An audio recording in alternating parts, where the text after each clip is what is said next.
عبداللہ ابن مسعود اور سیدنا علی رضی اللہ تعالی عنہما علیہم السلام کے کم از کم 15 شاگرد ایسے ہیں جو رفع الیدین نہیں کرتے تھے. صحیح سند سے ثابت ہے المصنف ابن ابی شیبہ میں. کسی صحابی سے ترک رفع الیدین ثابت نہیں ہے. تو اب 15 تابعین ہیں اور شاگرد ہیں عبداللہ ابن مسعود کے اور مولا علی کے، اور وہ ترک رفع الیدین کر رہے ہیں. تو انسان سوچتا ہے اس کی بھی کوئی اصل ہوگی. اب وہ میں اس لیے بتا رہا ہوں، کل کوئی فارمولہ لا کے میرے تک کلپ نہ چڑھا دے.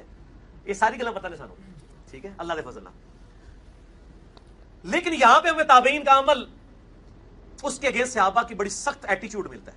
جز رفع الیدین میں صحیح سند کے ساتھ موجود ہے، بلکہ نماز عمدی والا تو ریسرچ پیپر بھی ہے. ہاں، جز رفع الیدین میں امام بخاری کی کتاب جو رفع الیدین پہ ہے، جز حدیث کی اس کتاب کہتے ہیں جو ایک اسپیسیفک ٹاپک پہ لکھی جائے. جز القراء بھی ہے، جز رفع الیدین بھی ہے. اس میں 15 نمبر ہے انٹرنیشنل نمبر کے مطابق کہ عبداللہ بن عمر اس شخص کو نماز کے دوران کنکریاں مار دیتے تھے توجہ دلانے کے لیے جو نماز میں رفع الیدین نہیں کرتا تھا. اب صحابی اس کو کنکریاں مار رہا ہے کہ تو رفع الیدین کیوں نہیں کر رہا. کس کو مار رہا ہے؟ تابعین کو ہی مار رہا ہوگا نا، بریلوی دیوبندیوں کو تو نہیں مار رہا ہوگا نا، اس زمانے میں تابعین ہی ہوں گے.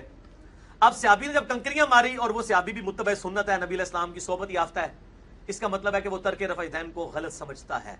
اب 15 چھوڑ کے 1500 تابعین بھی رفع الیدین چھوڑ دیں. تو میں نے اس کا یہ ٹروتھ ریویل کیا کہ بیسیکلی انہوں نے سستی کی ہے. بسم اللہ الرحمن الرحیم. السلام علیکم ورحمۃ اللہ وبرکاتہ. جی دوستو، آپ نے دیکھا اور سنا، اس نے ٹروتھ ریویل کیا کہ سستی کی ہے. یعنی حضرت علی رضی اللہ تعالیٰ عنہ اور عبداللہ بن مسعود کے شاگردوں نے سستی کی ہے. یہ اس نے ان پر جھوٹ اور تہمت باندھی ہے.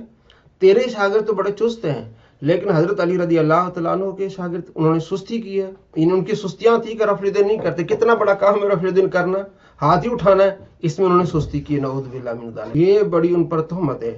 اور جناب جز رفع الیدین میں ہے کہ ابن عمر انہیں کنکریاں مارتے تھے. پہلے کتاب تو ثابت کرو. جز رفع الیدین اور جز القراءت کا جو مین راوی ہے اہم محمود بن اسحاق، وہ مجہول حال ہے، اس کا عطا پتہ نہیں ہے. وہ کتاب ہی جو ہے وہ ان کی طرف غلط منسوب ہے.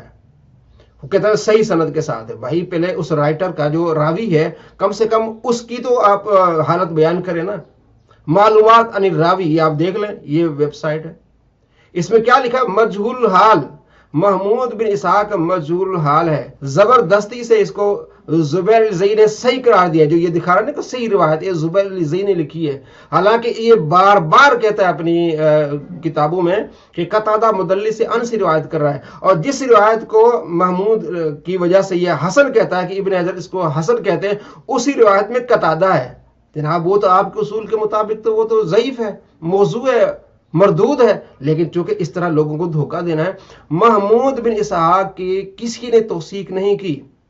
جناب امام ذہبی نے اس کتاب میں لکھا ہے. بھائی کتاب میں لکھا ہے، بتاؤ تو صحیح وہ ان کے بارے میں کیا لکھا ہے کہ محمود روایت کرتا ہے امام بخاری سے، بس اتنی سی بات ہے. بھائی اس کی توثیق کہاں ہے؟ وہ صحیح ہے، قوی ہے، کیا ہے؟ کچھ بھی نہیں ہے. مجہول راوی ہے. تو مجہول راوی جب روایت میں آ جائے تو وہ روایت موضوع من گڑت ہوتی ہے. تو یہ ساری کتاب ہی جعلی ہے، جز جعلی ہے جناب. جز القراءت بھی جعلی ہے، جز رفع الیدین بھی جعلی ہے آپ کے اصول کے مطابق. پہلے آپ اس کا جو راوی ہے جو حضرت امام بخاری سے روایت کرتا ہے اس کی تو آپ توثیق کریں نا. بس آپ نے اپنے بابا زبیر الزئی کے پیچھے چلے گئے، جناب اس نے جو بھی کہہ دیا وہ ٹھیک ہے. تو یہ ساری کتاب ہی جو ہے وہ جعلی ہے. جز رفع الیدین اور جز القراءت جعلی کتابیں دونوں. کہتے کسی صحابی سے ترک رفع الیدین ثابت نہیں. آئے آپ کو دکھاتے ہیں. ترمذی شریف میں حدیث کیا ہے؟ 257. عبداللہ بن مسعود نے آؤ میں تمہیں نماز کا طریقہ سکھاتا ہوں. آپ نے نماز کا طریقہ سکھایا، پہلا رفع الیدین کیا، اس کے بعد رفع الیدین نہیں کیا. یہ ہیں جناب عبداللہ بن مسعود. 257 اور 430 اور نسائی میں ہے 1184 کہ آپ صلی اللہ تعالی علیہ وآلہ وسلم کے صحابی جابر بن سمرہ کہتے ہیں کہ ہم نماز پڑھ رہے تھے، آپ علیہ السلام باہر سے تشریف لائے تو آپ صلی اللہ تعالی علیہ وآلہ وسلم نے فرمایا اسکنوا فی الصلاۃ، نماز سکون کے ساتھ پڑھو. یعنی یہ ہاتھ نہ ہلاؤ جس طرح گھوڑا پونچھ ہلاتا رہتا ہے. کہ جناب آپ صلی اللہ تعالی علیہ وآلہ وسلم کی سنت کو اس طرح کہنا. بھائی آپ صلی اللہ تعالی علیہ وآلہ وسلم نے خود فرمایا ہے کہ کھڑے ہو کے پانی مت پیو. پہلے آپ علیہ السلام نے خود پیا، پھر آپ صلی اللہ تعالی علیہ وآلہ وسلم جو کھڑے ہو کے پانی پیے وہ الٹی کرے، جو پانی ہے پیا وہ نکالے. اتنی سختی آپ علیہ السلام نے خود فرمائی ہے. تو آپ علیہ السلام کو پتا تھا کہ ایسے لوگ جو ہے اس مستحب عمل کو فرض قرار دیں گے، توحید کا قلعہ قرار دیں گے، تو میں اسی کو ابھی سے ریجیکٹ کر دیتا ہوں۔ اور امام مالک رحمۃ اللہ علیہ فرماتے ہیں یہ مکروہ ہے۔ آپ صلی اللہ تعالیٰ علیہ وآلہ وسلم جو نماز کا طریقہ سکھایا ہے 667 نمبر حدیث بخاری میں، آپ نے اس کا ذکر ہی نہیں کیا۔ اگر فرض واجب ہوتا، یہ توحید کا قلعہ ہوتا، تو نماز کا طریقہ سکھاتے ہوئے آپ صلی اللہ تعالیٰ علیہ وآلہ وسلم اس کا ذکر فرماتے، اس کی کوئی فضیلت بیان فرماتے۔ کوئی ایک ایسی روایت لاؤ جناب جس میں رکوع کو جاتے ہوئے، رکوع سے اٹھتے ہوئے اس رفع الیدین کی کوئی فضیلت ہو۔ اور جب پھنس جاتے ہیں کہتے جناب نہیں، اس کا باب جو ہے نا وہ ہے اشاروں والا۔ بھائی اشاروں والا باب کا ہے، باب الامر بالسکون فی الصلاۃ۔ امام نووی رحمۃ اللہ نے اس کا باب ہے باب الامر بالسکون فی الصلاۃ، نماز میں سکونت اختیار کرنا۔ یہ باب کی پہلی حدیث کے مطابق باب کا پہلا حصہ، پھر دوسری حدیث کے مطابق دوسرا حصہ، جس میں صحابہ کرام علیہ رضوان نے سلام پھیرتے ہوئے ہاتھ اٹھائے۔ جناب نہیں، یہ بھی سلام کے بارے میں تھا۔ اگر یہ سلام کے بارے میں ہے تو پہلے آپ علیہ السلام نے منع کر دیا کہ جب سلام پھیرو تو ایسے پھر ہاتھ نہ اٹھاؤ، پھر اس کے بعد بھی صحابہ کرام علیہ رضوان رفع الیدین کر رہے ہیں۔ یہ کیسے ہو سکتا ہے کہ یہ تو پھر نبی علیہ السلام کی کھلی نافرمانی ہے نا۔ جب آپ علیہ السلام نے سلام کرتے ہوئے ہاتھ اٹھانے سے منع کر دیا، اس کے بعد وہ کہتے ہیں نماز میں ہم رفع الیدین کر رہے تھے، تو معلوم ہوا کہ پہلے صحابہ کرام علیہ رضوان یہی سمجھا کہ آپ علیہ السلام نے ہاتھ جب ہم اٹھاتے اس کا منع کیا، لیکن بیچ والا جو ہم رکوع کو جاتے رکوع سے اٹھتے وہ منع نہیں کیا۔ تو اس کے بعد آپ صلی اللہ تعالیٰ علیہ وآلہ وسلم نے نماز میں جتنے بھی رفع الیدین سب کو منع کر دیا۔ کہتے جناب وہ پہلا جو رفع الیدین، کیا اس پر اختلاف ہے؟ پہلے رفع الیدین پر بات ہے، اس رفع الیدین کے بارے میں جو اختلافی ہے۔ پہلے پر تو کوئی اختلاف نہیں ہے۔ اور کیا پہلا فرض ہے؟ پہلا واجب ہے؟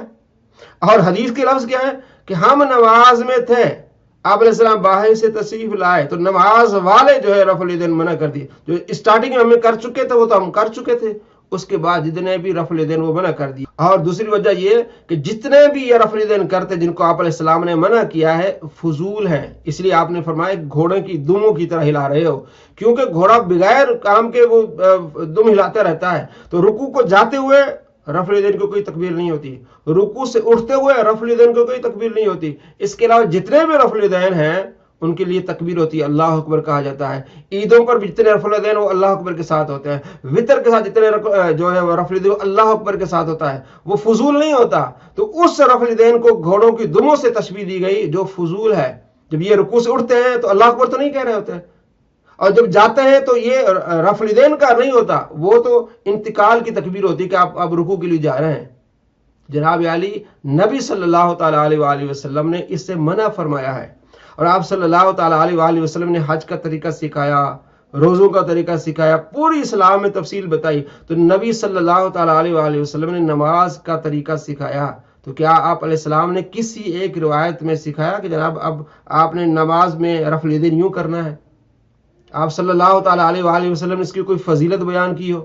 جن کاموں کے بارے میں آپ علیہ السلام کی فضیلت ہے اس کا تو انکار کرتے ہیں۔ یہ تو کہتے ہیں نہیں، میں آپ کو بتا رہا ہوں پورے دن میں 24 گھنٹوں میں 19 رکعتیں فرض ہے، سنتیں رہنے دیں۔ آپ جن کی فضیلت ہے اس کو رہنے دیں، جس کی فضیلت میں کوئی روایت نہیں ہے، جس کو سنت بھی نہیں مانتے محدثین، بلکہ کہتے ہیں مستحب کرے گا تو ثواب ہے، نہیں کرے گا گناہ کوئی نہیں، اس کو کہتے ہیں یہ فرض ہے، واجب ہے۔ جناب یہ صحابہ کرام علیہ رضوان کے جو شاگرد تھے وہ سستی پر آ گئے، واجب سستی پر آ گئے۔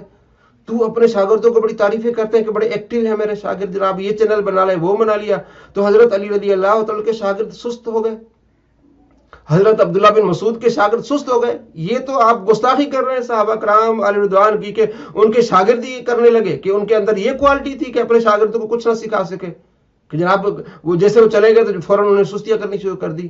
نعوذ باللہ من ذالک، یہ دھوکہ ہے، علم کی کمی ہے، یہ ایک اختلافی مسئلہ ہے۔ بعض محدثین کرتے ہیں اور کثرت والے جو نہیں کرتے، اکثر نہیں کرتے، تو اس وجہ سے اس کو علمی اختلافی رکھا جائے، لیکن اس کو جہاد جدال بنانا، جناب میں نے پچھلی ویڈیو میں آپ کو دکھا، جناب یہ فرض ہے، یہ اسلام کا قلعہ ہے، اس کے بغیر نماز نہیں ہوگی، یہ اسلام میں زیادتی ہے۔ السلام علیکم ورحمۃ اللہ وبرکاتہ۔